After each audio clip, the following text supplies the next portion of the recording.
बेटी के नखरे। महक और मोहन के घर काफी सालों बाद एक बेटी होती है।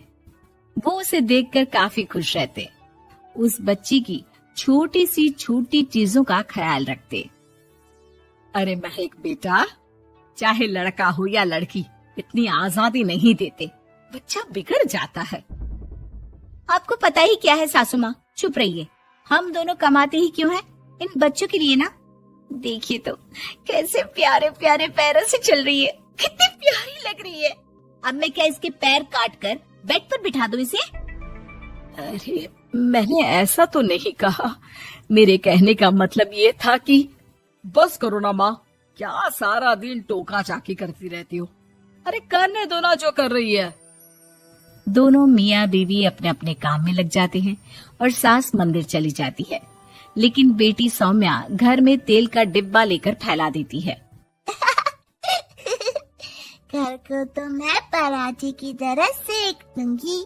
मैंने सारा तेल फैला दिया, अब मैं इसे सेक दूंगी। महक कमरे में आती है जहाँ सारे तरफ तेल ही तेल फैला हुआ होता है। अरे मोहन देखो तो, अपनी छोटी सी बच्ची की हरकत, पूरे घर में तेल फैला दिया। मोहन भी आकर हंसने लगता है। छोटी सी सौम्या को लगता ही नहीं कि उसने कोई गलत काम किया है। वो भी खुश हो जाती है। अब तो आए दिन वो कोई ना कोई नया नुकसान करती। कभी टूथपेस्ट गिरा देती तो कभी डिटर्जेंट। हालत ये थी कि घर का राशन किसी किसी महीने तो 2 बार भरना पड़ता। रोज ये कोई ना कोई नुकसान करके खड़ी होती है। अरे तो क्या हो गया माँ जी, बच्ची है, बच्चों वाले काम ही करेगी ना। आप बिना पता नहीं क्यों उसी के पीछे पड़ी होती हैं। धीरे धीरे सौम्या बड़ी होती है। एक दिन, माँ देखो दरवाजा खोलो, वो ऑनलाइन मैंने जीन्स मंगवाई थी, वो आई होगी। 3000 दे देना और पैकेट ले लेना। 3000? ऐसे कैसे जीन्स है बेटा, ये तो बहुत बड़ा अमाउंट है।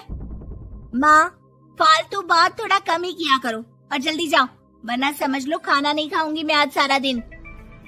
सास वहीं खड़ी सब देख रही थी, लेकिन अब तो उन्होंने भी बोलना छोड़ दिया था। अब तो आए दिन सौम्या के खर्चे बढ़ते ही जा रहे थे। कभी महंगी ड्रेस तो कभी दोस्तों के साथ पार्टी। पैसे दे दो तो ठीक, ना दो तो घर में कलेश।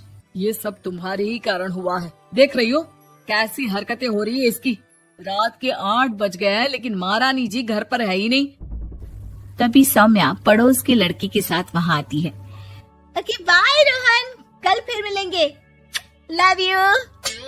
ये क्या हरकत है सौम्या, आज तो तुमने हद ही पार कर दी। पापा कब से परेशान है। और ये लड़का कौन है? तभी पास खड़ी सास बोलती है। देखो महक, आज तक मैंने कहा नहीं था, लेकिन मैं आज कहूंगी, क्योंकि ये मेरे घर का मामला है। मैं नहीं चाहती कि मेरे बेटे का खानदान खराब हो या फिर कोई हम लोगों के घर के लिए बात करे। जाओ इसे ऊपर कमरे में छोड़ाओ, इससे कल बात करेंगे। मॉम देखो ना दादी क्या बोल रही है, चुप कराओ ना इनको, जैसे हमेशा करा देती हो। महक को अपनी गलती का एहसास हो रहा था। वो चुपचाप खड़ी होती है। मोहन बेटी को अच्छे से कमरे में सुलाकर माँ के पास आता है। देखो ये लड़का ठीक नहीं है, अब तुम लोग इसकी शादी करवा दो। ससुराल वाले अपने आप देख लेंगे। शादी के बाद जिम्मेदारी पड़ेगी तो सब ठीक हो जाएगा। शादी अभी तो 25 की है ये। तो क्या 50 तक बैठाओगी? नहीं नहीं, ठीक कह रही है माँ, इसके लिए जल्दी से कोई लड़का देखता हूँ। अगले रोज सौम्या खाने के टेबल पर। मैं आप लोगों को बता देती हूँ, मैं रोहन से प्यार करती हूँ और उसी से शादी करूंगी। रोहन? वही ना सक्सेना का लड़का, वो सक्सेना जो पिछले महीने ही जेल से छूट कर आया है। वो जेल नहीं, काम के सिलसिले में अमेरिका गए थे। अच्छा, सक्सेना अमेरिका गया था तो क्या पैसा वैसा कमा कर नहीं आया? ये देख रही है ब्लाउज, उसकी बीवी ने सिला था मेरा। पैसे की कमी का रोना रो रही थी, पति को कोस रही थी कि जुआ खेलते पुलिस ने पकड़ा और लगी लगाई नौकरी भी छूट गई। दादी कुछ भी मत बोलो। मॉम, दादी को चुप कराओ ना। दादी जो बोल रही है ठीक बोल रही है। तेरे पापा ने तुझे देखने के लिए लड़के वालों को कल बुलाया है, समझी? अगले रोज लड़के वाले सौम्या को देखने आते हैं और उसकी शादी मयंक से हो जाती है। शादी के बाद सौम्या मायके आती है।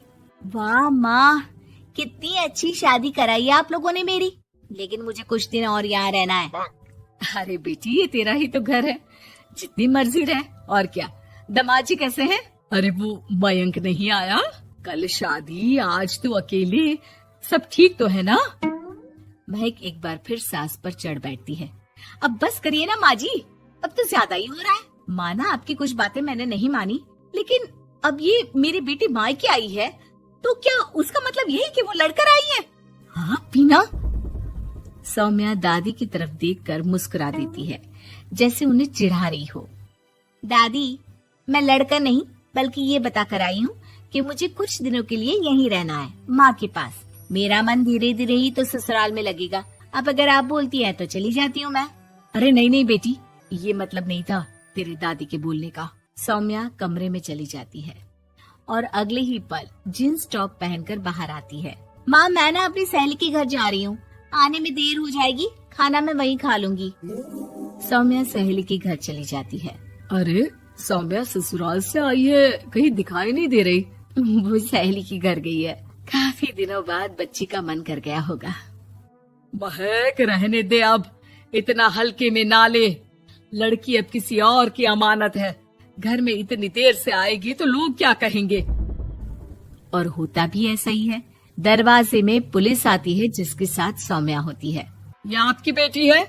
जी जी, लेकिन क्या हो गया? पापा, मैं और रीना घूम रहे थे तो रोहन वहाँ आ गया। उसने मेरे गहने खींचने की कोशिश की, जब मैंने नहीं दिया तो मुझे धक्का मारकर मेरे गहने ले लिए। पापा, मुझे माफ कर दो, मुझे ना मयंक के पास जाना है। आप उसे फोन कर दो, वो मुझे ले जाएगा। दादी आप ठीक कहती थी, वो अच्छा लड़का नहीं है। कोई बात नहीं बेटा, मयंक का फोन आया था, उसे तेरी याद आ रही थी, लेकिन वो तुझे भी अपनी जिंदगी जीने से नहीं रोकना चाहता था।